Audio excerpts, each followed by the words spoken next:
Assalamualaikum warahmatullahi wabarakatuh. Perkenalkan, kami dari kelompok 1 ingin mempresentasikan hasil diskusi kami, yaitu tentang farmakologi. Farmakologi berasal dari bahasa Yunani, yaitu gabungan dari kata farmakon dan logos. Farmakon artinya adalah obat, logos artinya ilmu. Farmakologi adalah ilmu pengetahuan yang mempelajari tentang obat dan ilmu tentang interaksi obat dengan organisme hidup. Obat adalah suatu zat kimia yang digunakan untuk penyembuhan atau pencegahan penyakit pada manusia atau hewan, dan dapat menimbulkan efek pada organisme hidup, baik efek psikologis, fisiologis, maupun biokimia. Bila digunakan secara tidak benar, dengan dosis lebih, akan menimbulkan adanya racun. Dan bila digunakan dengan dosis yang kecil, maka tidak ada efek penyembuhan. Sejarah farmakologi periode kuno sebelum 1700 Masehi ditandai dengan adanya observasi empirik penggunaan obat, yaitu materia medica. Periode modern pada abad 18-19 mulai dilakukan penelitian eksperimental bagaimana nasib obat, tempat dan cara kerja obat pada tingkat organ dan jaringan.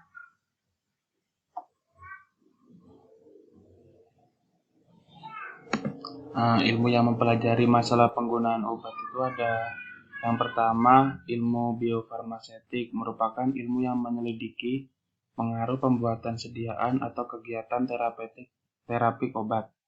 Yang kedua ada ilmu farmakokinetik, merupakan ilmu yang mempelajari tentang absorpsi, distribusi, metabolisme, dan ekskresi obat atau ADME. Secara singkat artinya pengaruh tubuh terhadap obat. Yang ketiga ada ilmu farmakodinamik, adalah ilmu yang mempelajari cara kerja obat, efek obat terhadap fungsi berbagai organ, dan pengaruh obat terhadap reaksi biokimia dan struktur organ. Secara singkat artinya pengaruh obat terhadap sel hidup. Yang selanjutnya ada ilmu farmakoterapi, merupakan ilmu yang mempelajari penggunaan obat untuk penyembuhan penyakit.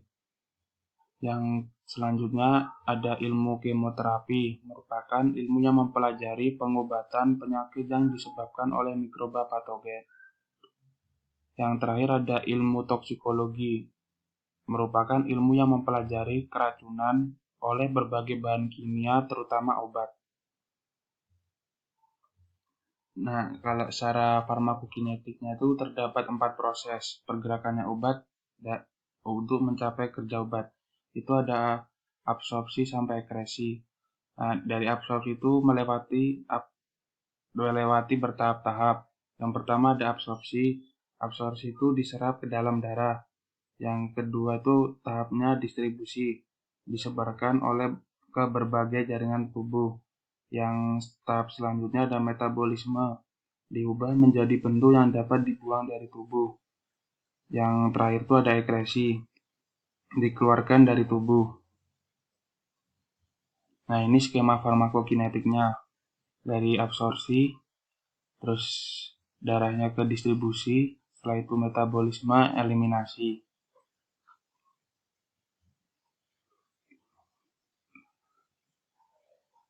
Selanjutnya ada beberapa cara penggunaan obat dan bentuk sediaan melalui rute atau pemberiannya seperti oral atau ditelan, seperti tablet, sirup, suspensi, kapsul, pil, dan lain-lain.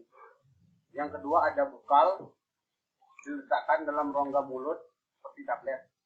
Ada rektal seperti suppositoria dan enema.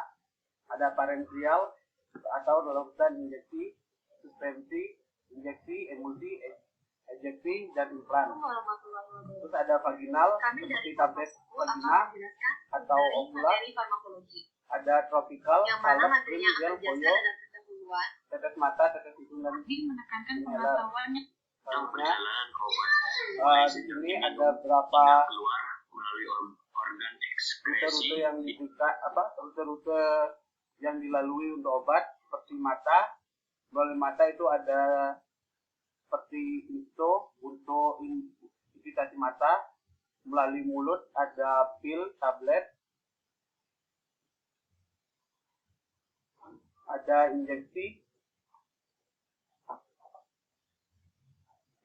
melalui intravena, intramuskular, intradermal, subkutan, intraterik, intratekal, intraperitoneal, intrakardiak, intradural, intracerebrospinal.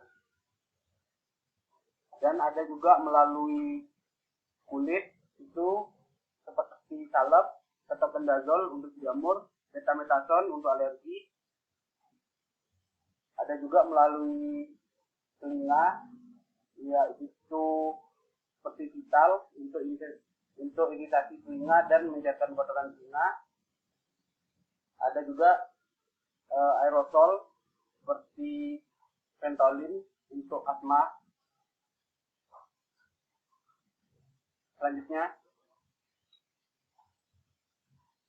Kemudian ada dua efek penggunaan obat, yaitu yang pertama efek sistemik, yaitu obat beredar ke seluruh tubuh melalui aliran darah.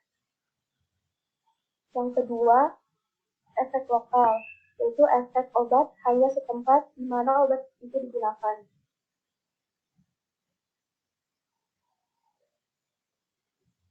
Sekian dari presentasi kelompok 1.